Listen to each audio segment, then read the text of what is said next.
Prezados senhores participantes, boa noite. Sou o professor Marcel Mariano e serei moderador deste webinar. O Programa de Capacitação da Empresa em Desenvolvimento, Procede FIA, tem o prazer de iniciar a série de webinars Gestão Empresarial, Práticas e Resultados. Esta série de webinars tem como objetivo abordar assuntos práticos da gestão de empresas em sintonia com os desafios enfrentados pelos executivos e executivas. O Procede FIA, Programa de Capacitação da Empresa em Desenvolvimento da Fundação Instituto de Administração, é um núcleo de excelência na gestão empresarial reconhecido nos campos de educação executiva, de consultoria e de pesquisa. Para a realização da série de webinars, o Procede FIA agradece o apoio das seguintes instituições: ABAD, Associação Brasileira de Atacadistas e Distribuidores de Produtos Industrializados; ABROS, Associação Brasileira dos Lojistas Satélites; a CSP, Associação Comercial de São Paulo Distrital Sudeste; e Rotary de São Paulo Saúde. No webinar de hoje, o professor Dr. Ricardo José de Almeida abordará o seguinte tema: as dificuldades para uma boa gestão de caixa.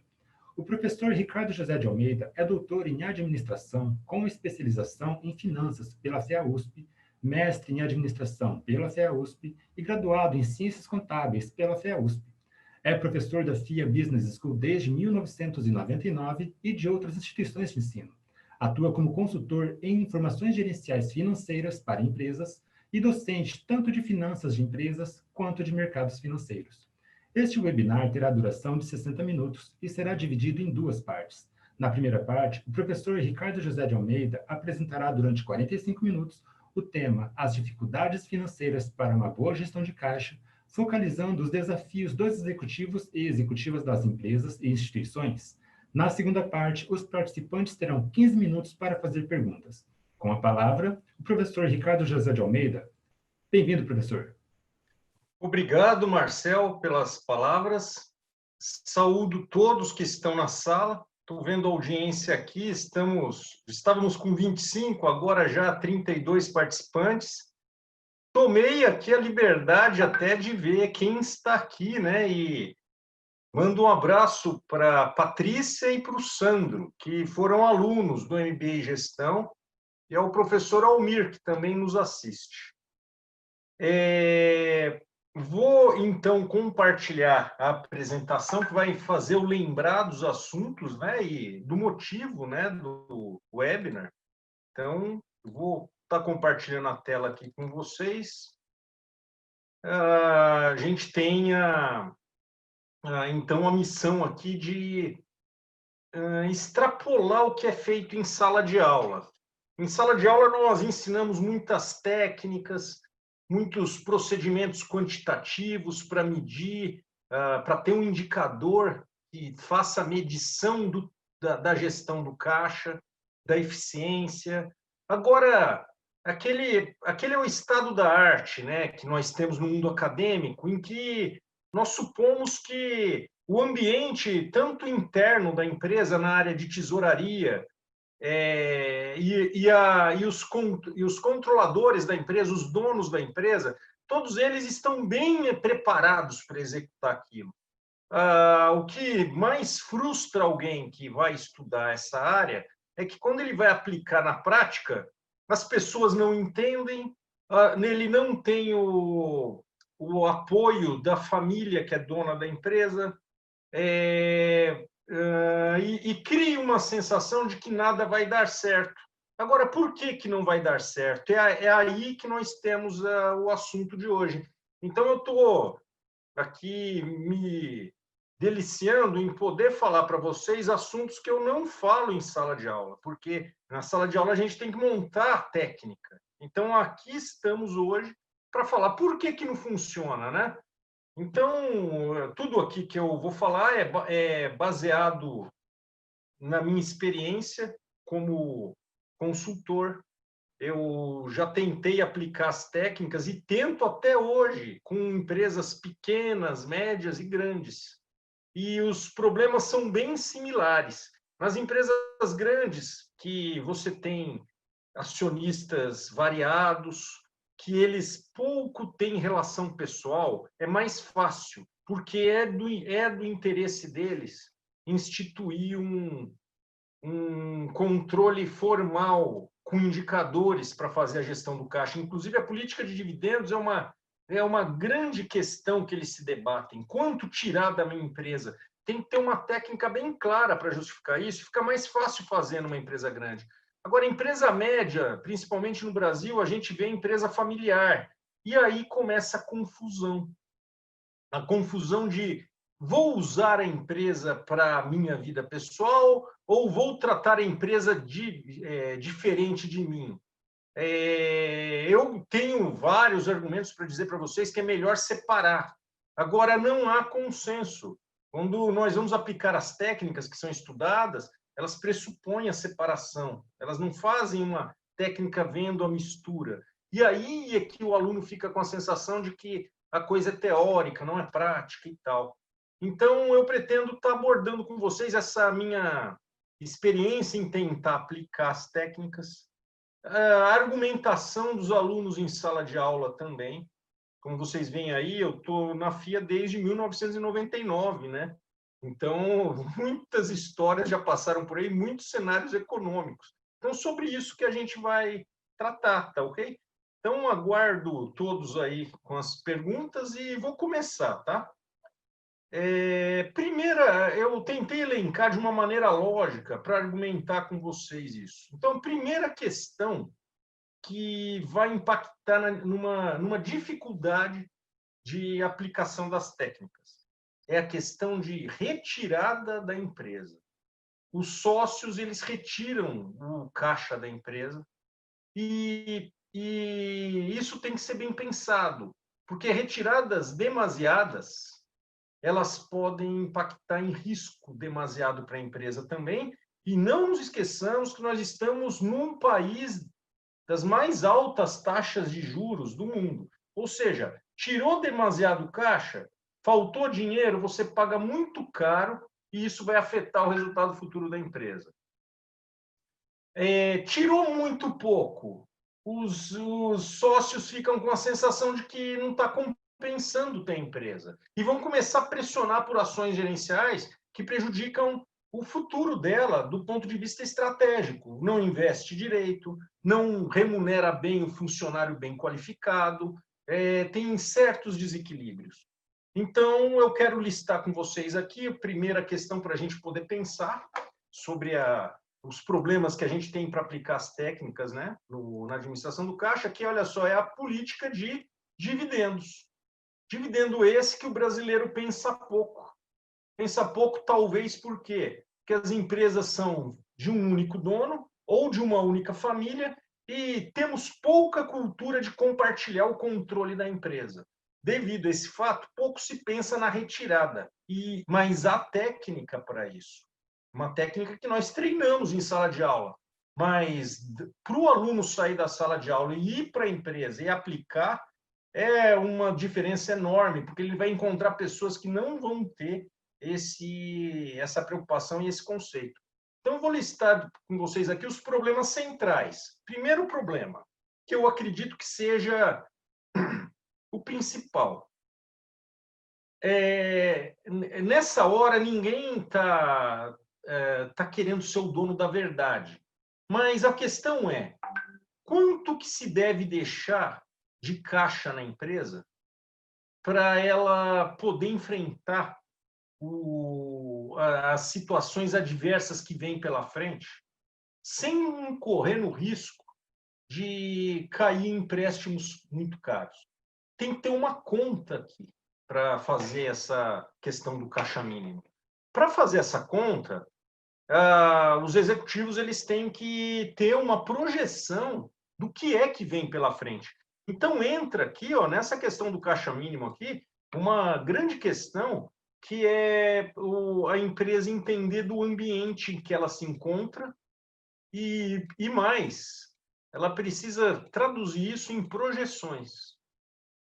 A empresa sazonal, que tem muita flutuação, tem que saber uma ideia de despesa que ela vai ter no futuro. Por quê? O grande risco, geralmente, vai ser o quê? Um colapso ou uma mudança brusca nas vendas ou uma mudança brusca nos custos. Então, se sugere ter uma projeção, um orçamento, para fazer essa análise de sensibilidade. Agora, aqui temos um grande problema. Para a empresa média e pequena, quando você fala em fazer um orçamento, uma projeção, tem o problema de não monitorar esse ambiente econômico que tem de uma maneira adequada e uma expectativa de que a projeção não vá sair certa. Então, muita empresa gerencia o negócio com base no dia seguinte. E aí fica impossível saber qual é o caixa mínimo que tem que ter. Por quê?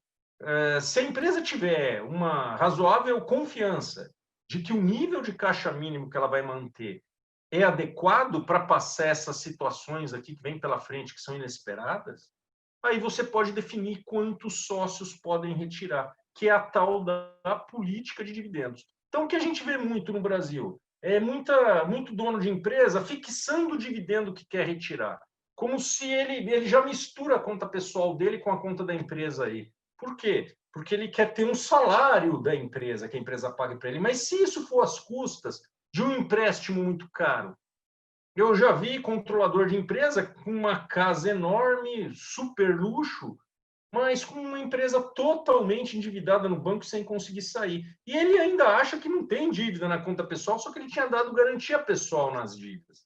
Então, é essencial essa questão aqui, ó, que é definir o caixa mínimo, que nós fazemos, temos técnicas para isso, como eu disse para vocês, com base no orçamento, com base em análise de sensibilidade.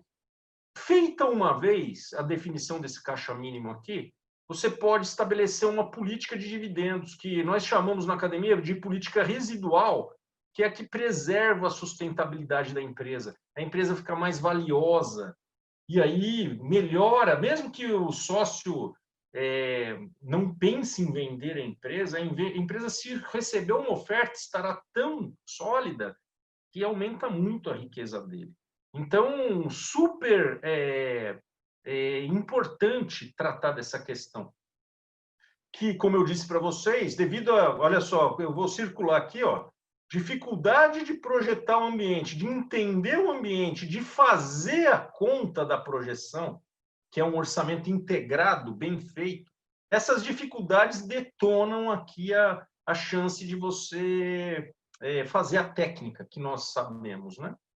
Agora, tudo isso aqui, então, ó, a importância está aqui, o sócio fica tranquilo na retirada, essa aqui é a questão da tranquilidade, e além da tranquilidade, ó, a gente tem que falar também de transparência aqui, evitar conflito societário. Uma empresa transparente, que tem uma política de dividendos transparente, há toda a tendência que os sócios não entrem em conflito, e a empresa tem uma melhor gestão. Então, se a gente falar do mercado americano, que está acostumado com o mercado de ações, vários acionistas, eles têm isso muito mais claro. Mas aqui no Brasil, e os nossos livros são americanos, né? A gente enfrenta esse problema na aplicação das técnicas. Então, coloquei como início aqui para a entrada. E isso fica demasiadamente crítico para a empresa. Um erro na retirada da empresa pode desencadear um colapso aqui, porque ó, nós estamos num país com taxas de juros muito altas. Vocês podem observar ó, que a Selic está lá no nível de 2,25%. Só que vai ver quanto uma empresa toma de crédito.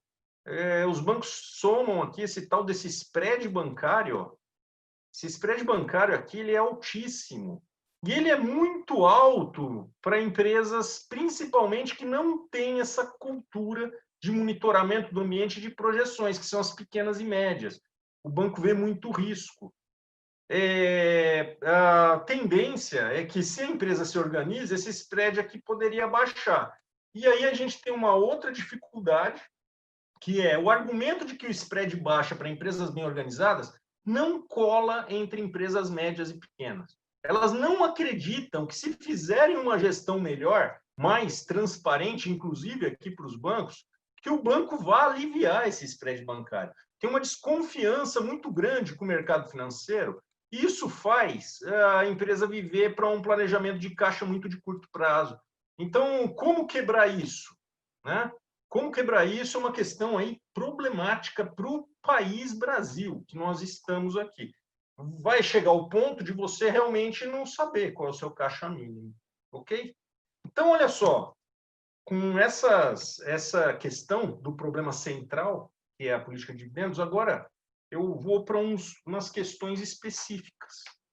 Umas questões específicas a respeito da gestão da área interna da empresa que cuida do caixa.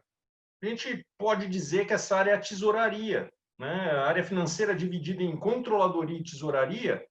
A questão do caixa está muito contas a receber, contas a pagar lá na tesouraria. Só que as pequenas e médias empresas, elas juntam tudo numa só. E aí, a falta de especialização pode causar problemas de operação, que é o nosso próximo assunto.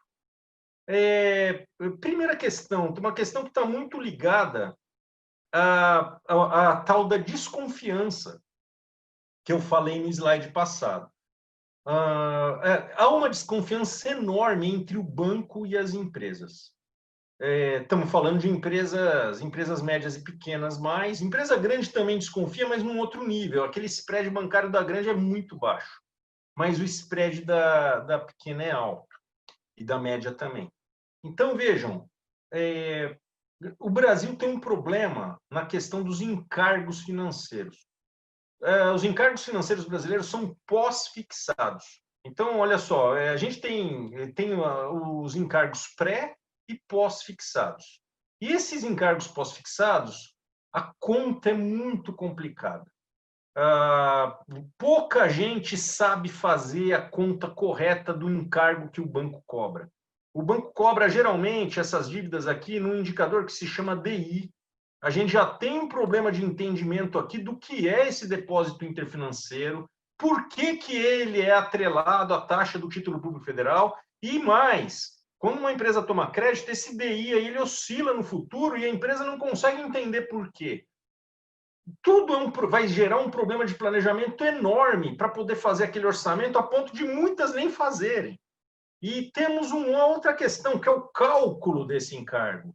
Esse cálculo é muito complicado do ponto de vista de quando pegar a variação do indicador DI.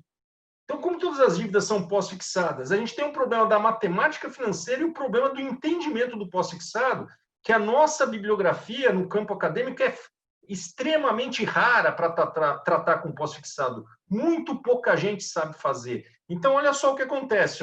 Você encontra muita empresa desconfiando se o banco está cobrando certo. Chega o boleto para pagar, a empresa vai lá pagar o encargo da dívida, que é uma tabela price, geralmente, mas é corrigida pelo DI. E por que o banco está cobrando isso? Só essa dúvida, ela já dificulta muito que a empresa seja transparente com o banco, que o banco entenda a empresa, e é um problema aqui que a gente tem de qualificação da área. A gente tem um problema acadêmico, reconheço, não há uma literatura boa para qualquer executivo sair de um curso e fazer essas contas com qualidade. Então, não é disseminado. Pequena e média empresa, como contrata pagando menos do que os bancos, eles vão ter dificuldade de fazer isso aí. Então, a desconfiança se o banco está cobrando certo, isso ocorre por quê, né? Porque os encargos são pós-fixados no Brasil devido ao nosso ambiente econômico aí super incerto, né? E gera uma questão. Então, olha só, estou falando para vocês agora do problema da qualificação, né? Como fazer esse tal desse planejamento, dimensionar o caixa mínimo, se não conseguimos nem prever aqui qual que é o encargo da dívida que a empresa vai pagar. Isso tudo aí vai estressar a equipe que está fazendo na tesouraria, os executivos ficam tensos, e acaba furando o planejamento aí que nós temos, né? Então, vou continuando aqui, né? Qual outra questão que nós temos, né? Eu vou tentar desenhar aqui, que eu vou conseguindo explicar para vocês o que eu quero dizer. Olha só, aqui a gente tem a área de tesouraria, que faz o caixa da empresa, que planeja o caixa. E nós temos a empresa inteira operando no entorno da tesouraria, todas as áreas. Aí, olha só, qual seria o caminho para você fazer o planejamento de caixa se várias áreas estão gastando e recebendo e precisam te mandar informação? O que eu vejo muito, a área de tesouraria, ela buscando os dados diretos de cada área, geralmente uma pessoa de sistemas, na cabeça do executivo que administra a empresa, isso é uma questão de sistema. Então, o que faz? Você faz um sistema robusto aqui para buscar os dados. E aí você constrói um fluxo de caixa. Você constrói um planejamento de caixa. Mas esse planejamento de caixa não bate com saldo bancário. Não bate com saldo bancário por quê? Porque a informação que chega na tesouraria não é uma linha reta. Essa informação aí, ela não é passada de uma maneira tranquila para se colocar no planejamento da tesouraria. E isso acaba fazendo com que o orçamento feito dessa maneira, ele não bata com caixa, cause incerteza e fique difícil de fazer o planejamento do caixa mínimo que a empresa tem que ter. Qual a postura correta para a gente poder fazer esse planejamento de caixa ele dar certo? O ideal é contar com o auxílio da área de contabilidade. Essa área de contabilidade ela já é obrigada a receber as informações das áreas de uma maneira organizada. Por quê? Porque tem a restrição legal da Receita Federal que impõe isso. E quando o contador fizer o fechamento mensal lá na área de contabilidade, nesse fechamento mensal, você realiza o planejamento do caixa pegando os dados contábeis e fechando com o planejamento de caixa. Qual que é a grande, como se diz, a grande ansiedade que as empresas têm? Esse fechamento mensal não é feito diário. E toda empresa quer ter um fluxo de caixa diário. Só que você pode abrir mão desse fluxo de caixa diário desde que você trabalhe com aquele caixa mínimo adequado. Porque ao longo do mês, os descasamentos de recebimento e pagamento eles vão ser bem feitos. Mesmo a tesouraria que controla contas a receber e contas a pagar, se ela tentar fechar, vai acabar que alguma área vai falhar na transmissão da informação. Mas fechando com a contabilidade, você tem o batimento bom como se diz, com o saldo bancário, e você evita erros, mas para isso precisa ter um caixa mínimo. E aí, então, apresento para vocês a outra questão, que é a integração com a contabilidade, que tem que ser feita através de um método que se chama na academia método indireto, que o contador fecha o lucro, ele fecha o lucro rápido, porque ele tem que fechar tanto para fins fiscais quanto para fins gerenciais, e você puxa a partir do lucro para chegar no fluxo de caixa, e a partir de lá você pega as variações e faz a análise. Então essa seria a saída. Só que temos agora um problema aí que até eu tenho ideia de fazer livre docência ou pós-doutorado nessa área, é como motivar essas duas áreas aí, tesouraria e controladoria. Elas, em muitas empresas, são separadas, empresas médias e pequenas são juntas, mas o pessoal está muito focado para apurar impostos. Como é que você vai agora dizer que eles vão ter uma outra rotina para poder fazer essa integração? Vários problemas ocorrem aí, como a alocação precária das contas por parte da contabilidade. Quando você não é uma companhia aberta, você, por exemplo, coloca, às vezes, gasto de leasing em fornecedor. Isso evita totalmente a análise do contas a receber e do contas a pagar por natureza, que é o importante no fluxo de caixa. Então, tem que arrumar a contabilidade para daí integrar com a tesouraria. Ou seja, lá, por exemplo, nas aulas, nós já damos que tudo está certinho, mas esse problema é um problema crucial e é de gestão de pessoas. Né? Como motivar esse pessoal a fazer isso? As empresas foram formadas para não fazer. Ela foi fazendo e foi adequando, né? Foi crescendo sem estruturar. Quando fica num nível alto de despesa e a despesa sai do controle, ela pensa em organizar, mas pode ser tarde. As pessoas estão acostumadas a fazer sem essa formalização. E aí temos um entrave. Tá? Então, é importantíssimo aqui, ó, para a gente poder fazer como se diz, uma boa gestão, é você ter o orçado da empresa, o caixa orçado, e quando fizer o fechamento, você tem o realizado. E aí, ó, com uma boa organização, você tem várias linhas aqui, ó, que você detecta o porquê das variações e faz melhor a gestão. E consegue pegar fraude também, consegue fazer alguns ajustes de conformidade, problemas operacionais de erros, muito melhor do que só olhando o lucro, porque a gente vai estar olhando contas a receber e contas a pagar aqui também. Agora, qual o problema do orçamento, né? Para fazer esse orçamento, você tem que projetar o futuro. E aí temos uma questão, ó. Projeções realistas têm que ser feitas. Saiu um estudo muito interessante recentemente sobre como cada país tratou a pandemia da Covid. Adivinha o que deu para o Brasil? Que o brasileiro ele não gosta de receber notícias ruins. Então, há uma tendência de sempre ser otimista e falar que é alguma coisa que não cura, que é tudo mentira, e vamos viver na boa visão. Olha para o orçamento seu, dentro da empresa, o efeito. Você começa a ter projeções superestimadas e fica difícil de fazer a previsão do caixa mínimo de uma maneira correta. E temos também uma questão já no campo de comportamento, que é o de pessoas que têm visão mais realista serem chamadas de pessimista e de influenciar o comportamento do outro negativamente. E essas pessoas têm medo de perder o emprego e nunca vão fazer um orçamento realista. Elas vão sempre dizer que estão empolgadas.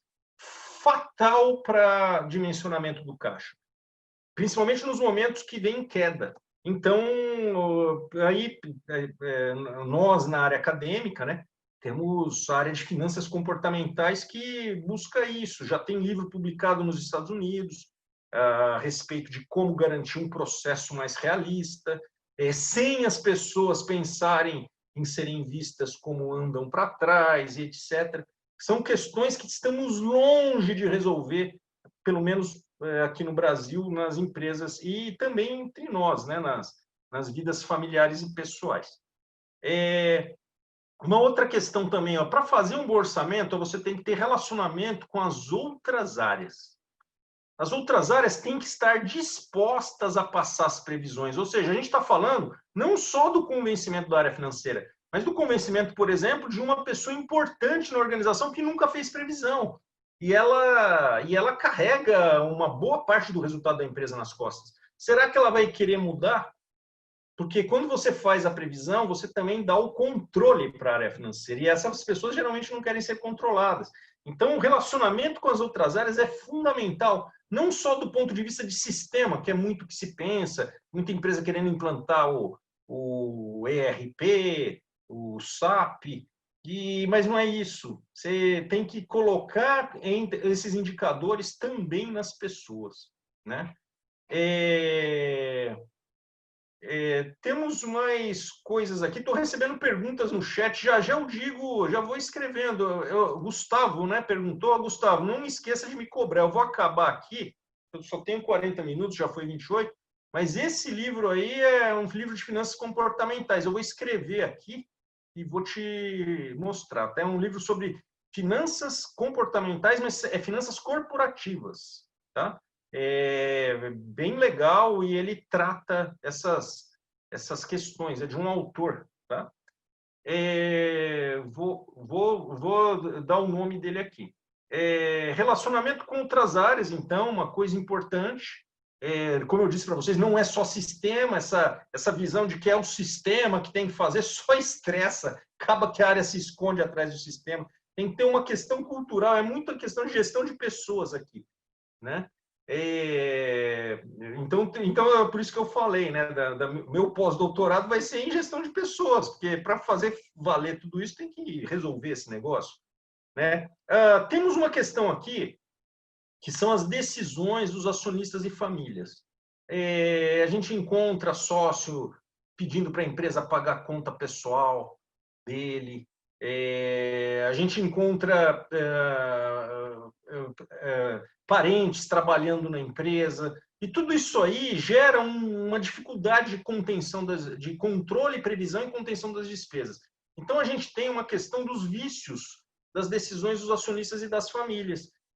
O ideal é que a família fosse para fora da empresa, né?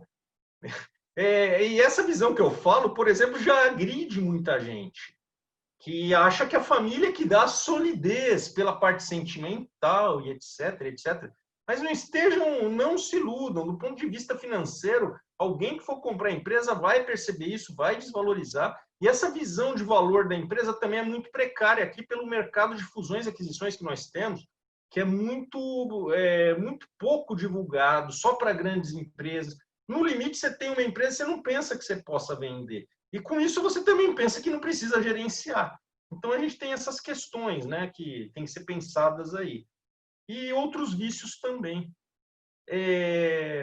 Continuando ainda sobre o problema da operação, eu já estou tangenciando esse tema, ó, preparação da mão de obra. O dinheiro destinado para a área financeira para estruturar esse controle é muito baixo, principalmente em empresas de grande crescimento. Como o lucro está vindo, o fluxo de caixa está gerando, finanças fica de lado. Só que aí, quando vai ter que estruturar, já pode ser, como eu disse para você, já pode ser tarde, que os vícios já estão colocados. E trocar todo mundo é impossível, porque para quem trabalha na área financeira sabe que tem coisa que só está na cabeça do funcionário. Então nem mexe, né, com esse povo aí. E aí, um dos efeitos é uma tensão exagerada de efeitos fiscais. Lá desde o Plano Real, que o Brasil começou a olhar para a área de finanças, como a área de contabilidade e finanças, como uma área mais gerencial, né? E ver esse problema, porque os investidores estrangeiros eles olham mais a gestão, e os efeitos fiscais fossem ficar de lado, mas não. Quem está na área financeira de uma empresa vai facilmente perceber que eles estão envolvidos numa rotina, tentando buscar maneiras de melhorar a questão fiscal, a questão tributária, e pouco se gasta tempo tentando ver a parte gerencial. E aí, né, pode estar vendo um elefante passando atrás de você e você não percebe. Então, são algumas questões aí também comportamentais que dificultam tudo. E uma outra que eu falei para vocês, né, que é a conciliação com a contabilidade no fechamento.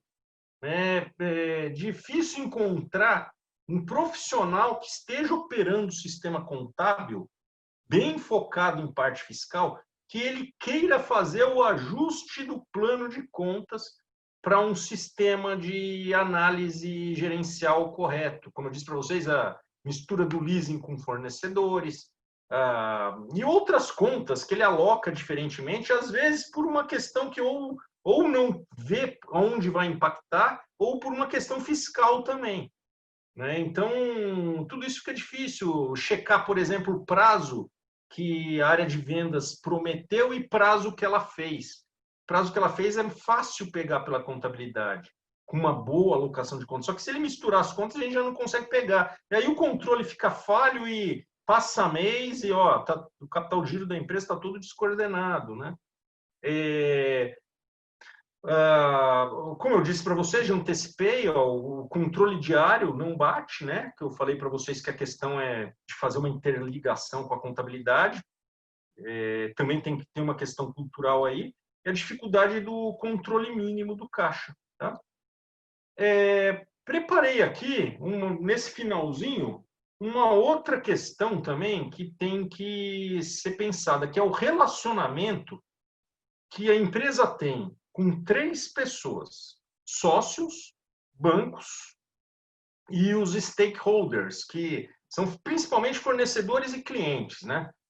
Vou começar com sócios, que já falei bastante com vocês.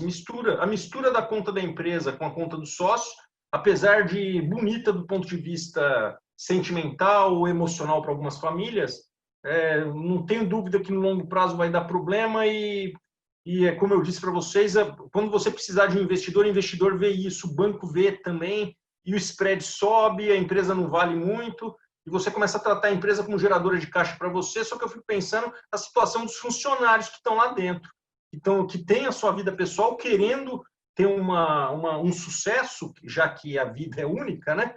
E tem que ficar exposto a uma manipulação da família. Isso não deve ser bom para a produtividade. E aonde vai arrochar, né? Vai arrochar onde? No salário deles ainda? Não dá. A produtividade pode melhorar aí, ao meu ver, tá? Só que são questões também subjetivas. Como eu não estou em aula, eu posso falar um pouco delas, né? Com os bancos, ó, uma empresa que não tem controle, o banco percebe que o que ela reporta de lucro, de caixa, não está no extrato bancário. Eu já vi isso acontecer. A empresa diz que tem EBITDA. Aí o banco pega e olha o saldo bancário e nunca tem caixa. Onde vai o EBITDA? Tem problema no controle. Por exemplo, ele não colocou algumas despesas no EBITDA, o banco percebe. Então, não tem jeito. Precisa convencer os bancos para baixar o spread e reconheço que muita gente desconfia que o banco não vai baixar. E pode ser que ele não baixe mesmo o spread se alguém melhorar essa organização. Reconheço da dificuldade. Temos um problema sistêmico aí. Agora, também queria falar para vocês, ainda tenho aí alguns minutinhos, ó, a relação da cadeia, na cadeia de fornecedores e clientes, tá? Muita gente pensa, pô, preciso preservar o caixa da empresa. Eu vi isso agora na epidemia. Vamos preservar o caixa da empresa. Então, a gente pede para o cliente pagar antes ou joga o pagamento do fornecedor depois. Ok, você preservou o seu caixa, mas a sua cadeia de valor teve que enfrentar um problema de caixa, né? Então, acredito eu que é necessário um sistema para entender o efeito dessas mudanças de prazos, dessas práticas que buscam safar o caixa da empresa sobre os clientes e os fornecedores, porque tem um limite aí. Você pode prejudicar a cadeia, pode estimular fusões e aquisições e estimular a desconfiança que faz a sua empresa também ficar improdutiva. E tem como fazer isso, esse monitoramento, temos técnicas, mas essa visão última ela é muito pouco divulgada. Eu, por exemplo, tenho alguns métodos para fazer isso, né? E quando eu passo, eu me surpreendo que as pessoas não têm muito a consciência de que é necessário monitorar a taxa de retorno na cadeia para cima e para baixo.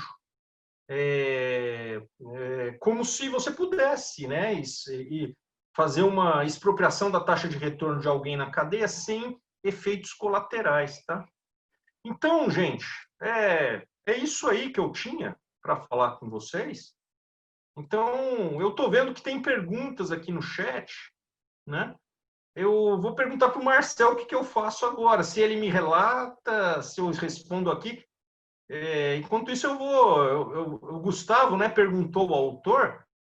Eu estou tentando escrever aqui o nome do autor, que é um nome em inglês e eu posso pronunciar errado. Mas vou deixar a bola com você, Marcel. Depois o Gustavo, eu falo para ele aqui o nome do livro, tá? Pode ficar à vontade aí. Ok, professor, obrigado.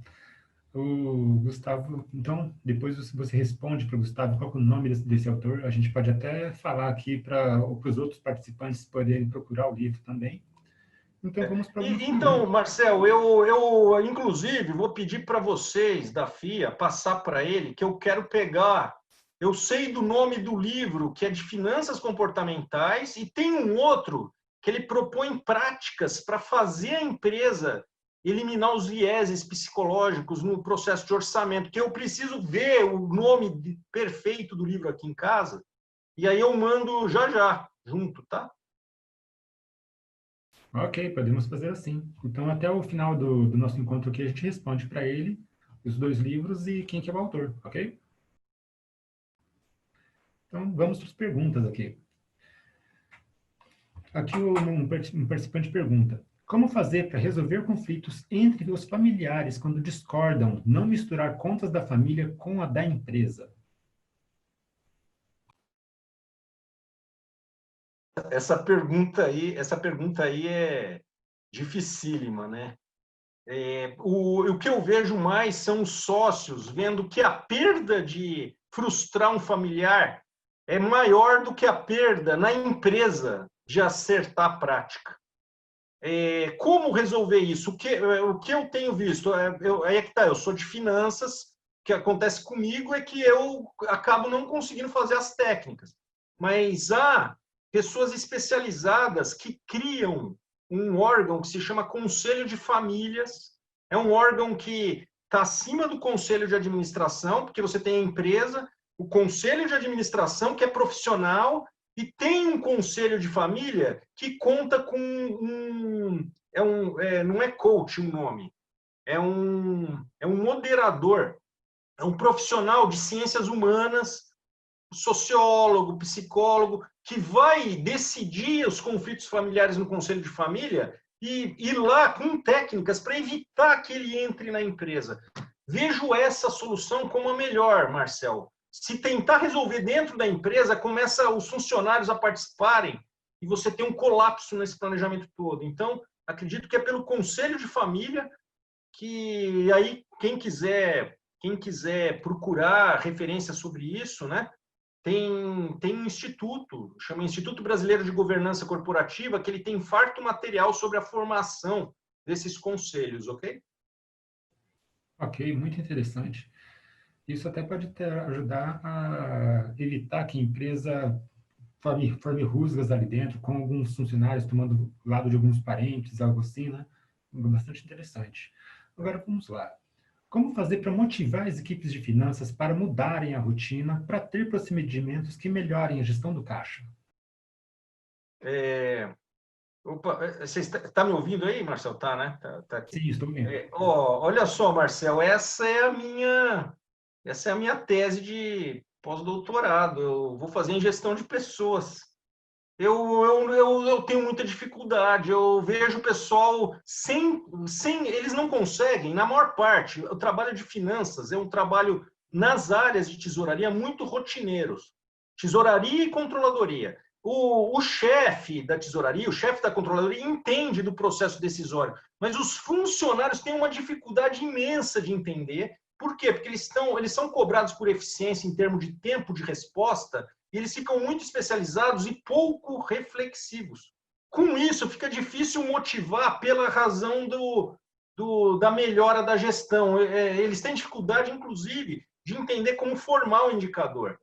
Então, acredito eu que isso possa ser feito de longe, hein? Eu ainda preciso ver. Não deve ser remuneração variável, deve ser pelo entendimento do efeito de finanças sobre a gestão. Mais ou menos assim, se o funcionário souber como o gestor toma a decisão com um dado financeiro, talvez o motive a melhorar, porque ele vai ser reconhecido. Ele não consegue ver aonde melhora. E aí é que eu acho que está o jogo. Ok, boa resposta. Agora uma pergunta difícil aqui, segundo um dos nossos participantes. Em um cenário de implementação de ERP, como aproveitar a chance para adequar o plano de contas para uma visão gerencial quando o contador da empresa resiste em abandonar o seu plano de contas com a visão puramente contábil? Difícil, né, Marcel? Eu suponho que quem fez essa pergunta sabe que o contador é uma pessoa que não pode ser, como se diz, contrariada.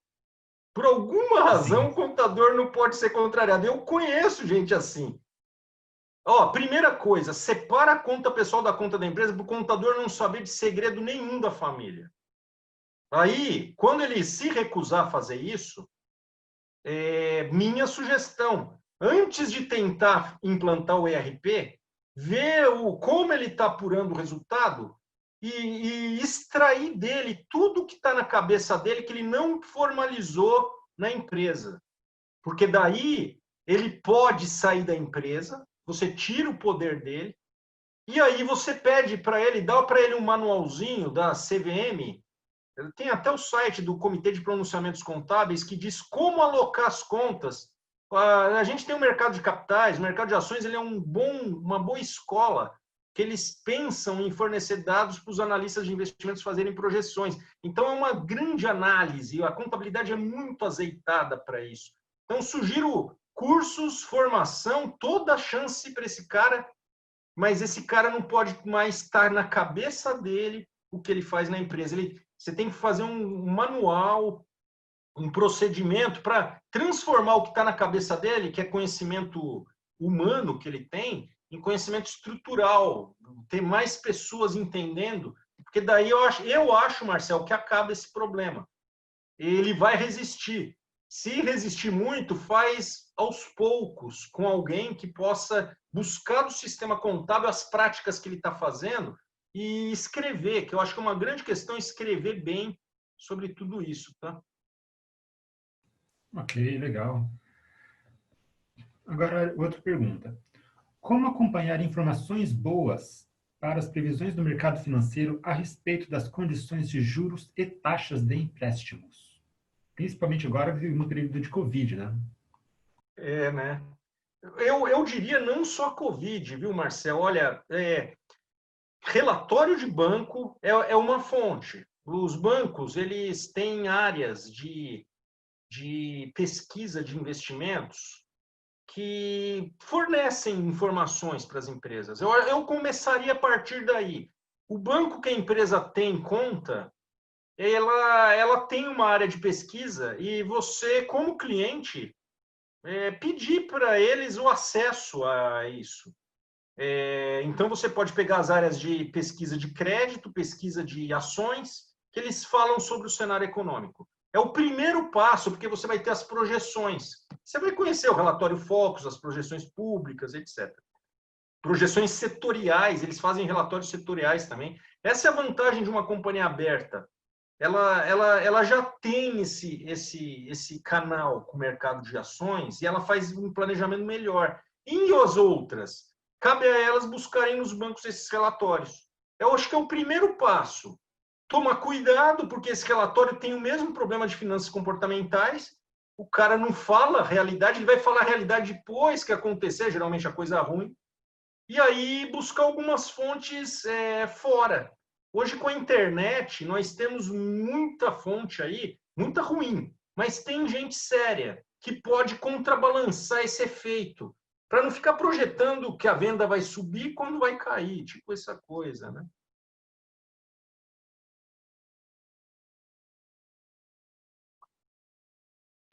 Ok, obrigado. Um participante está perguntando quanto ao livro aqui.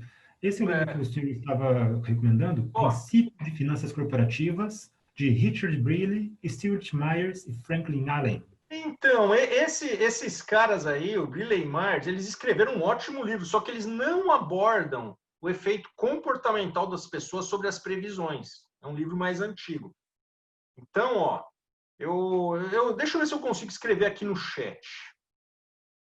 Tem questões, né? É que aqui, né? Aqui, ó, vou escrever, ó. Vou escrever justamente para o Gustavo, ó, o nome do autor, ó. Scheffrin.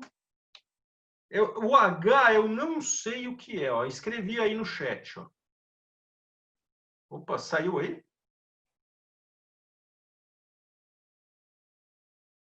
Eu não mandei privado, ó. Escrevi aí, é Scheffrin o nome dele. Aí o que acontece? Você recebeu, Gustavo? Será que ele recebeu aí? Não apareceu aqui. Ah, eu estou escrevendo na pergunta dele, ó. Será que apareceu lá? Não vi. Pô, como é que eu faço para escrever então, será? Aqui, ó, tá. Ah, não, não Escreve é. na tela, escreve no slide, como o senhor estava fazendo antes. Eu ainda estou compartilhando slide com vocês aí? Sim, está. Ah, então vou escrever aqui, ó. Vou escrever aqui, ó. Ó o nome dele, ó. Scheffrin. Eu não sei se é assim que se pronuncia em inglês, mas é assim que se escreve, com certeza. Scheffrin. Então vocês podem procurar, ó. Scheffrin H, é o primeiro nome dele. Aí é que tá, o primeiro nome dele eu não sei. E aí, ó, ele escreveu um livro que não é o melhor para o que eu falei para vocês. É, é behavioral, behavioral Corporate Finance. Esse livro aqui é da McGraw-Hill. O que ele faz, esse livro? Para a gente que é professor, ó. Esse livro aí, ele fala de finanças corporativas, todos os temas de finanças corporativas, incluindo o efeito dos vieses psicológicos de finanças comportamentais.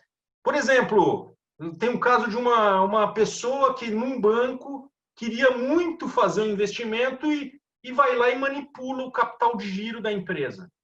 Aí o fluxo de caixa sobe e ela consegue emplacar. Descobriram anos depois que ela estava fazendo aquilo. Ela fez por malícia ou inocência, não sabemos, tem uma linha tênue aí.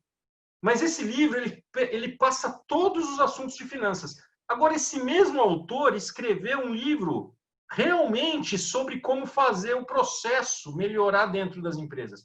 E é esse livro que eu preciso pegar o nome que eu vou mandar por e-mail para ele, porque eu consulto pouco. Infelizmente, porque a gente está tão distante de debater isso, que eu, infelizmente, não consegui. Mas eu vejo isso acontecendo todo dia na minha frente. Acontece realmente. E aqui, já que a gente estava falando agora há pouco a respeito de boas práticas, a respeito do conselho familiar, veio uma pergunta referente à boa prática. Existe alguma boa prática como recomendação do ponto de vista financeiro para se manter um capital de giro desejável? Ah, existe. Opa! O capital de giro desejável ele é vinculado à previsão de demanda, não ao histórico. Ó, pode ver agora, o mundo que vai surgir é outro. Então, a gente faz previsão de demanda num modelo orçamentário que seja bem feito para poder fazer análise de sensibilidade sobre as variáveis. Ou seja, a pessoa, quando constrói um modelo, tem que saber bem a relação das contas e aí entra a contabilidade da empresa alocar bem a conta. Porque senão o modelo não funciona. Então, posso cravar que há maneira de prever o capital de giro em que, se ocorrer algum evento desfavorável, a empresa não recorre a juros altos. O problema é que o pessoal não faz. E aí a gente tem esse problema e isso ocasiona uma espiral, porque o banco sabe que vai vir o evento desfavorável e sabe que a empresa não faz. Aí ele sobe o juro. Aí quando você vê, o sistema entrou em colapso. E a gente tem esse crescimento pífio, pessoas com empresas instáveis, pessoas com empregos instáveis. Então, convido todo mundo a melhorar esse aspecto. Pelo menos na minha ótica de mundo, né? Vai melhorar sim, né? Legal. E aqui tem uma outra pergunta referente mais a alguém que parece que já tomou consciência desses fatos que a gente listou até agora. Ele pergunta: como que você faz para sair de uma situação em que a empresa caiu no empréstimo rotativo do banco, que está pagando juros a curto prazo, para um planejamento em que ele vai ter recurso suficiente para cobrir o capital de giro dele? Como que ele faz essa transição? Boa pergunta. Eu gostaria de estar num lugar que eu responderia para ele assim. Primeiro, se você tem uma vida pessoal equilibrada e você pode aportar capital na empresa, para de ganhar o dinheiro lá no Tesouro Direto, mesmo no mercado de ações, que não dá um spread tão alto, coloca na empresa e evita de pagar esse juro e faz o controle do capital de giro, para não cair de novo. Veja só, quantas coisas. Primeiro, tem que entender isso. Segundo, tem que equilibrar a vida pessoal. Terceiro, tem que ter controle, que senão volta. É muita dificuldade. Eu gostaria de falar isso para ele. Mas eu gostaria de falar assim, se não tiver equilíbrio, se não tiver dinheiro, arranje um novo sócio. Eu gostaria de falar isso. Só que aqui no Brasil também as pessoas têm uma dificuldade de contrato com sócio, que preferem não ter sócio e ficar com banco. E então a saída para esse rotativo, que eu vou dizer, é o seguinte: nós aqui na FIA, no programa que nós tivemos com o Sebrae, nós percebemos que muitos dos problemas de caixa das empresas eram por exagero em estoques, era por política falha de fixação de prazo de pagamento das despesas, cobrar dos clientes dando prazo muito descontrolado a gosto que o vendedor quer. Às vezes, dá para implementar um sistema para conseguir ficar um tempo sem pagar as despesas, juntar o dinheiro para sair do rotativo. Cabe a isso, aí entram as técnicas, que é o nosso curso. A gente fala como calcular o prazo médio de estocagem, como monitorar, tem uma separação por linhas de produtos. Tudo isso, esse conhecimento junto, vai fazer esse sistema acontecer. Só que a gente precisa, então, de uma formação robusta nessa área, que, infelizmente, nós estamos falhando. O Brasil inteiro está falhando, acredito eu. E os sistemas ERP também estão falhando. Ok, boa resposta. Realmente solucionaria a questão. E outra pergunta aqui. Qual o maior obstáculo à adequada gestão do caixa? Conhecimento, a influência familiar ou choques com o setor de contabilidade? Eu acho que a influência dos sócios é que manda em tudo isso. O choque com a contabilidade vem porque o sócio vai direto na contabilidade e a contabilidade fica forte. Mas ela poderia ficar forte e compartilhar, só que não. Ainda temos uma outra questão que vem desde o meio acadêmico, que é um choque da contabilidade com muita gente também. Um sentimento de desmerecimento, porque dizem que não cria valor. E pior, parece que não precisa. É claro que a contabilidade cria valor. Só que eu não sei por que tem que ficar o tempo inteiro provando que cria. Não precisa. Se há uma coisa ou outra, é desconhecimento da pessoa que ataca, ou estão brincando com eles. Aí esse choque vem por quê? Por causa do problema de relacionamento com o sócio, que eu acho que gera os dois outros que você falou, que é o desconhecimento, que faz com que ninguém queira entender como, e o choque pessoal por poder. Acredito eu que os sócios, Marcel, respondendo, eles é que tem que dar o tom. Só que a gente conta com sócios também que acreditam que nem a área financeira seja importante, que o importante é a parte de mercado, mas não é. Né? E o pessoal da área financeira também tem que parar de dar restrição, tem que entender como mensurar o longo prazo. Né? Tem técnica para a gente ver se você abre uma fábrica com prejuízo e daqui 5 anos ela vai em frente. Usar árvore de decisão, opções reais, tudo isso controla o risco e permite soltar a empresa. Porque a área financeira é vista como castradora da estratégia, isso aí prejudica tudo. Tem um monte de fake news e mitos que vão nos prejudicar aqui, né? Sim, é verdade. Professor, nosso horário chegou no fim. O senhor gostaria de fazer alguns comentários finais? Não, obrigado. Foi muito divertido. Ok, muito obrigado, professor. Agradecemos a participação das senhoras e senhores neste webinar da série Gestão Empresarial, Práticas e Resultados. Agradecemos também as seguintes instituições de apoio: a BAD, Associação Brasileira de Atacadistas e Distribuidores de Produtos Industrializados, ABLOS, Associação Brasileira de Lojistas Satélites, a CSP, Associação Comercial de São Paulo, Distrital Sudeste, e o Rotary de São Paulo Saúde. Obrigado ao professor Ricardo José de Almeida pelos conhecimentos compartilhados neste webinar. Agradecemos também à equipe de apoio da FIA Procede, que possibilitou a realização deste evento. Na próxima quarta-feira traremos o tema Gestão de Seguros e Previdência, Práticas e Resultados, compreendendo os efeitos financeiros nas atividades de seguros e os impactos além da rentabilidade do setor securitário, com o professor Renato Tavares. Lembramos aos senhores e senhoras que, assim como em eventos anteriores, este webinar poderá ser revisto no canal de YouTube da FIA, Fundação Instituto de Administração. Uma boa noite e até a próxima.